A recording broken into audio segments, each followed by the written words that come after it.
How Ari? How are you doing, buddy?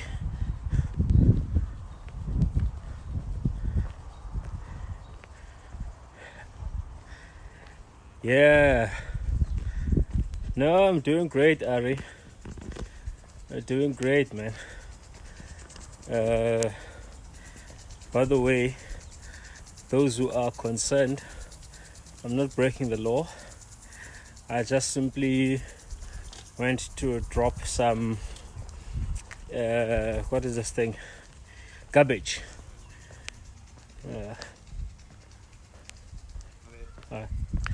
So, Bukosi.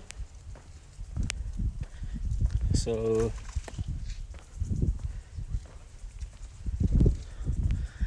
yeah. So, I got a call from one of the neighbors here, and she's asking me if I know her from another company that I was with in real estate and so forth. So she's asking me if I have some stash of wine or something. Apparently now she can't buy and she's a bit thirsty, and told her that I don't have any, I don't keep any, nor do I use any anymore. So yeah, Nokubonga, how's the COVID today in Korea? How's the COVID in Korea, Nokubonga? So I'm just gonna take a walk around and go back and get to work. So guys, let me share something with you which I should be charging for, and that is, so again, continuing from what I was talking about yesterday, in terms of why I chose network marketing. If you know me for any length of time, you would understand that I love real estate a lot, and yeah, because looking at population trends, people will always be needing a place to stay. A recession or not, people are not going to stay on the street. People will need a place to stay. So I've been a very good fan of property for some time, having learned, from Robert Kiyosaki, Donald Trump, and I know Ari does not like Donald Trump a lot. I read a book by Donald Trump saying "Think Like a Billionaire." That book changed my life, and so yeah. So now this is my story. I'm in network marketing, and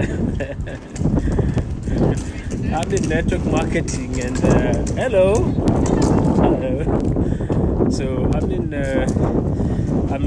in network marketing, and one of the reasons why I love network marketing is because of the fact that the cash flow, of course.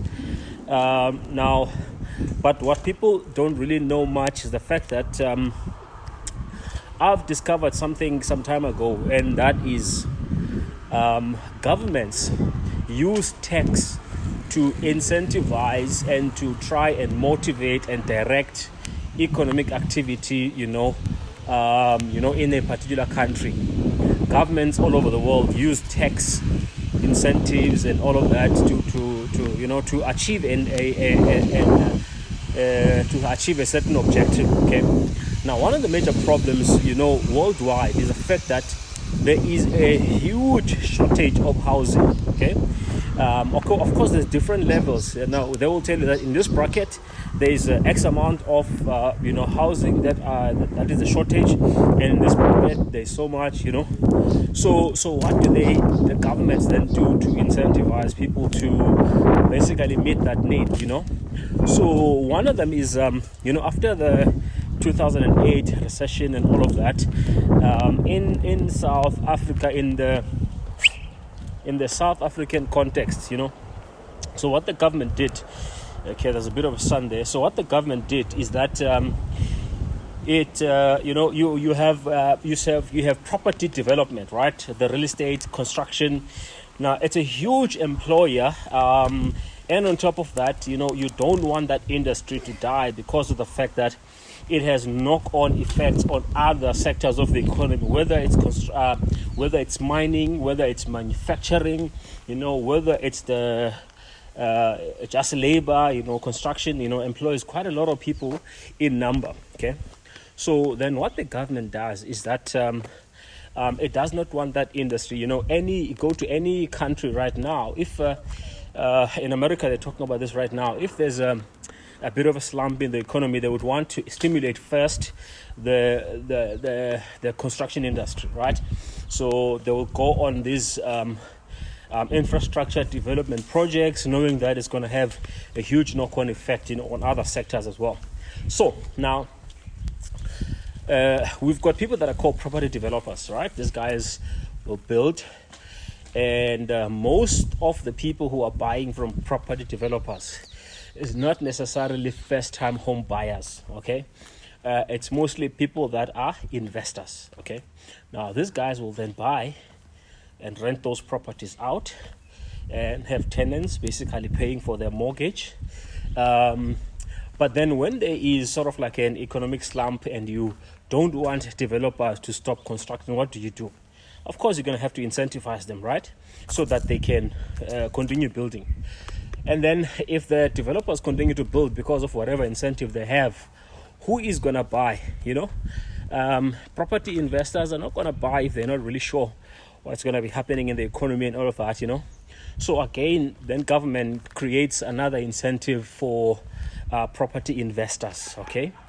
So what this incentive is, this is the one I'm really, really enjoying, and I want us to understand. So what this incentive does is that those people who are in the business of buying real estate, renting it out, then government, puts in a huge tax incentive, and that is, you can have up to 55% of the purchase price of your property written off in tax over the next 20 years.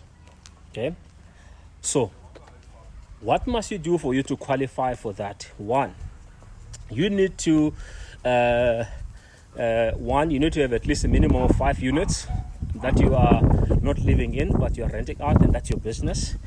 And number two, if the property price, let's say, is 800,000 rand, there is a piece of that money that is marked for the land, and then there's another portion that is marked for the development. Okay, so let's just say out of that 800, 600 is marked for the development, which means for the construction, and then 200 is marked for the land. Okay, so from that 600,000, over a period of 20 years, you can basically write off, against your income tax. You can write off 55% to even 100% of that 600,000 rand. Okay, but what's the catch?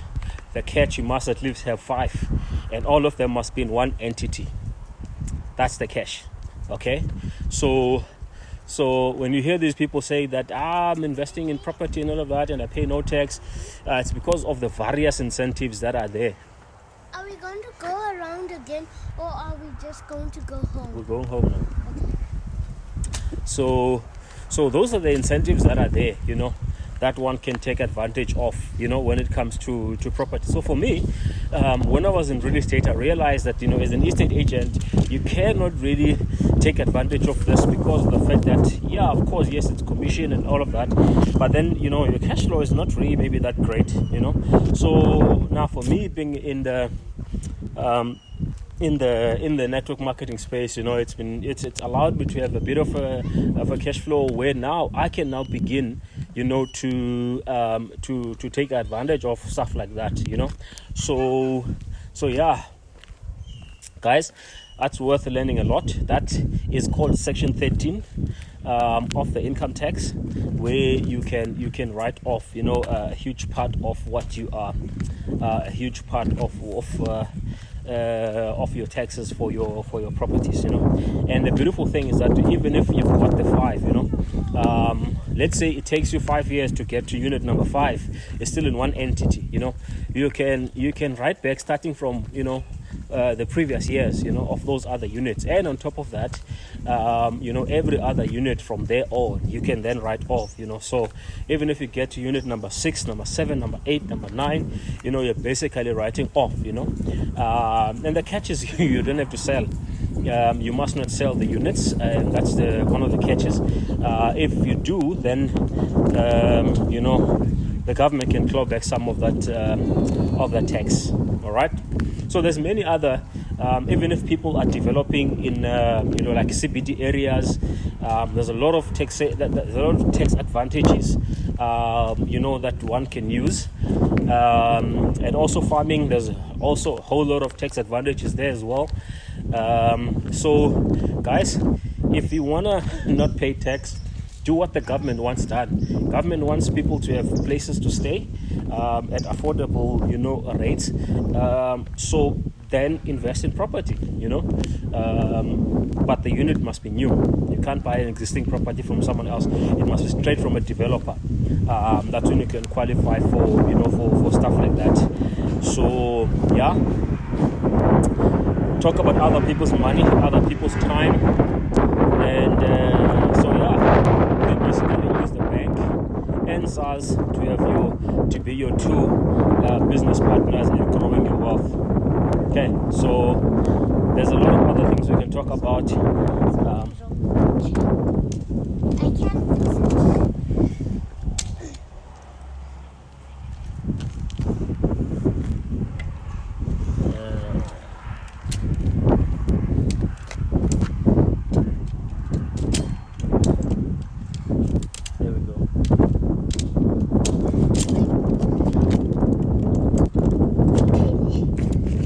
can't fix it.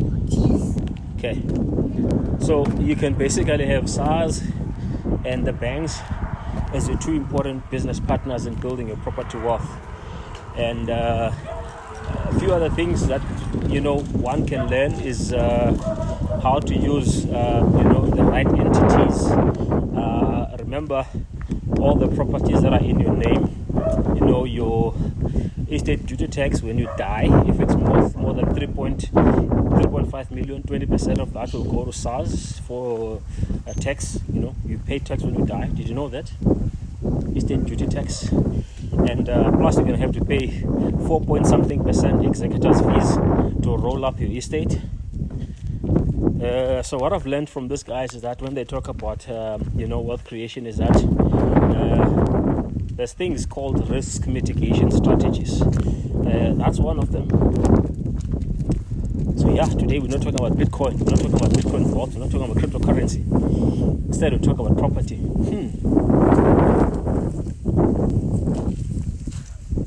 So for us to qualify for bigger bonds and be able to buy more property, let's use Bitcoin vault, let's use network marketing, and then we can buy more properties.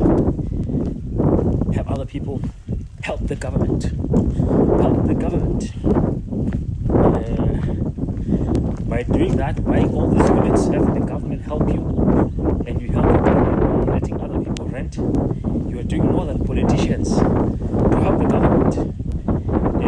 So yeah, let's do that, guys.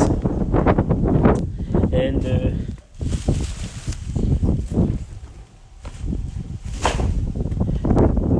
let's do that. Let's help the government. So for now, let me go and help people who want to get started with Bitcoin Vault. You have seen how this thing went from $1 or from $1 in December the 21st of December to now around $60. That is crazy.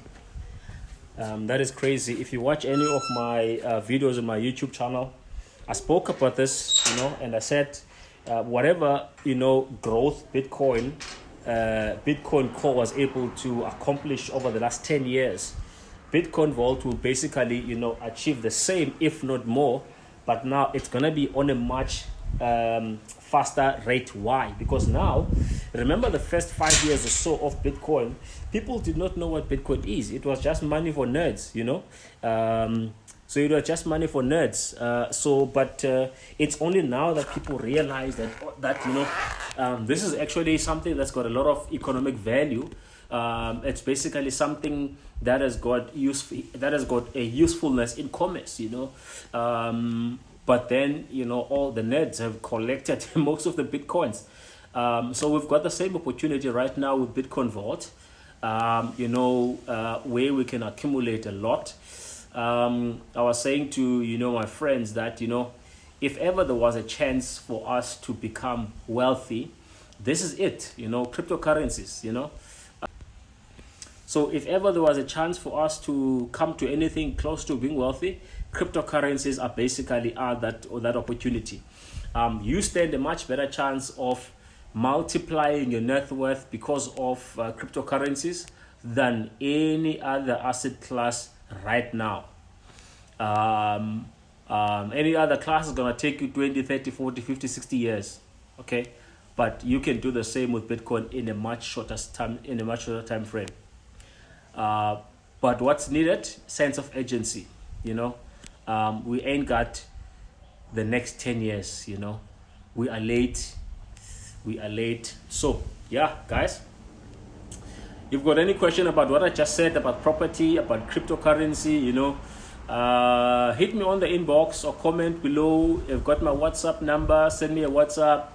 Let's talk about strategies, man, to create wealth. Let's become rich. Let's be a generation that breaks the cycle. Let's